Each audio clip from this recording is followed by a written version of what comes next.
Recording in progress.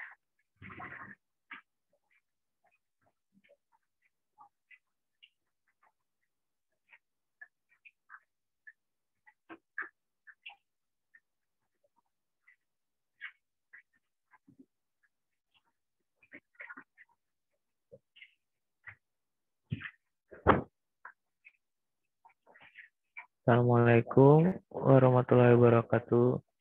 Saya Irfan Muhammad Regen akan menjelaskan sedikit tentang pengetahuan bahan tentang teknologi polimer.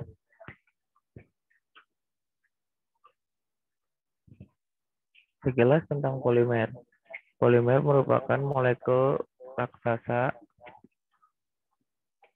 yang terbentuk dari susunan ulang ratusan bahkan ribuan molekul sederhana yang disebut monomer. Oleh karena itu, polimer mempunyai massa molekul relatif sangat besar. Polimer banyak digunakan dalam kehidupan sehari-hari. Tanpa disadari, bahan-bahan yang kita gunakan seperti pakaian, botol minum, map, dan kantong plastik, dan lain-lain merupakan produk terbuat dari polimer. Bahan-bahan polimer alam yang sejak dahulu telah dikenal dan dimanfaatkan adalah kapas, wol, dan damar. Sementara itu, polimer sintetis mulai dikenal pada tahun 1925 setelah Staudinger mengemukakan hipotesisnya tentang makromolekul dan mendapat hadiah Nobel pada tahun 1955. Pada umumnya, polimer merupakan senyawa kimia organik yang didasarkan pada karbon, hidrogen, dan unsur bukan logam.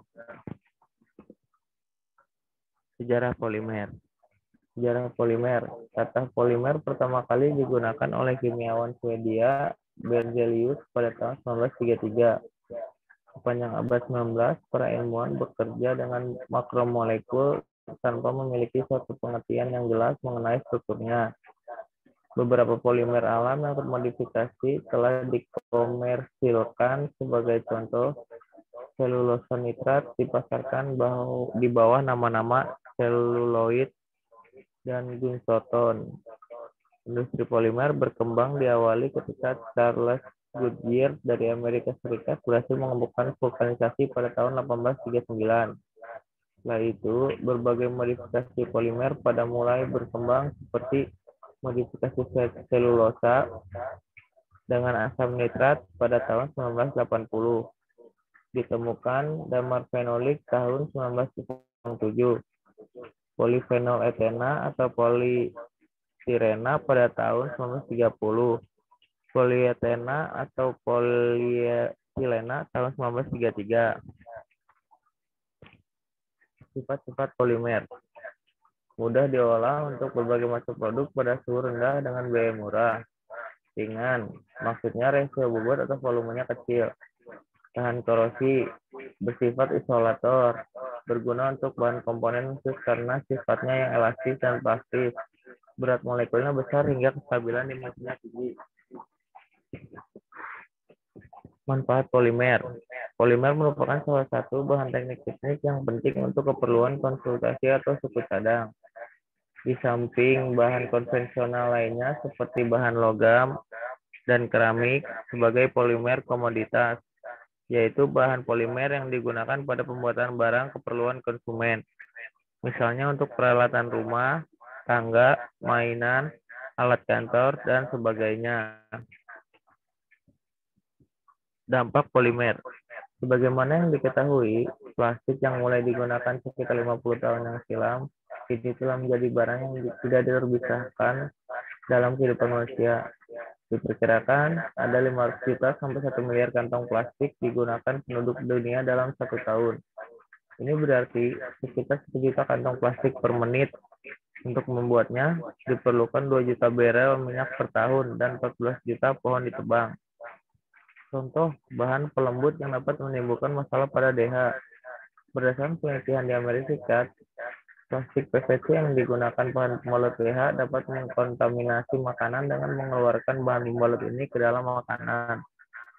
Data di Amerika Serikat pada tahun 1998 menunjukkan bahwa DH dengan konsentrasi tinggi 300 lebih tinggi dari batas maksimal DH yang ditetapkan oleh FDA atau Bahan Pengawas Obat Makanan Amerika Serikat. Terdapat pada keju yang dibungkus dengan plastik PVC. Industri polimer.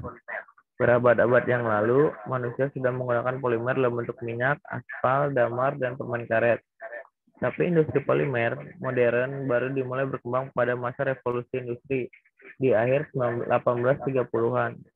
Charles Goodyear berhasil memproduksi sebentuk karet alami yang berguna melalui proses yang dikenal sebagai vulkanisasi. 40 tahun kemudian, seluloid bentuk plastik keras dari nitroselulose berhasil dikomersilkan adalah diperkenalkan vinyl, neopren, polystyrene, dan nilon pada tahun 1930-an yang memulai ledakan-ledakan dalam penelitian polimer yang masih berlangsung sampai sekarang. Minyak bumi. Minyak bumi dimanfaatkan sebagai bahan industri. Bahan dasar ini dipisahkan berdasar beberapa proses sebagai berikut. 1. Reaksi perengkahan, cracking. Reaksi pengubahan, reforming. Reaksi polimerisasi, panjang rantai. 1. Cracking adalah pemecahan senyawa organik rantai panjang menjadi 2 atau lebih senyawa organik rantai lebih pendek. Terjadi secara alami maupun pemanasan langsung.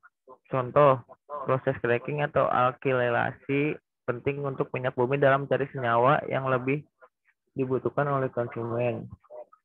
B. Reaksi.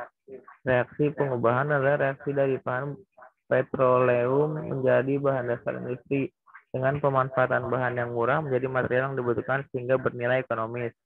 Proses ini diperoleh pada polimerisasi atau pembentukan plastik. C. Reaksi polimerisasi. Reaksi ini terdiri dari 3 tahap, yaitu pembentukan radial bebas, inisiasi, perpanjangan monomer, propagasi, dan terminasi, pemotongan atau penyetopan reaksi.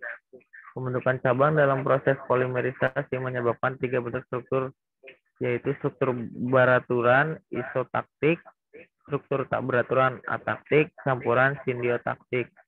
Contoh plastik adalah polietilena, polistirena, polyester, polipropilena, klovinil, asetat, dan lain-lain. Rangkuman. Polimer adalah molekul besar yang tersusun secara berulang dari molekul-molekul kecil yang saling berkaitan. Polimer banyak digunakan dalam kehidupan sehari-hari.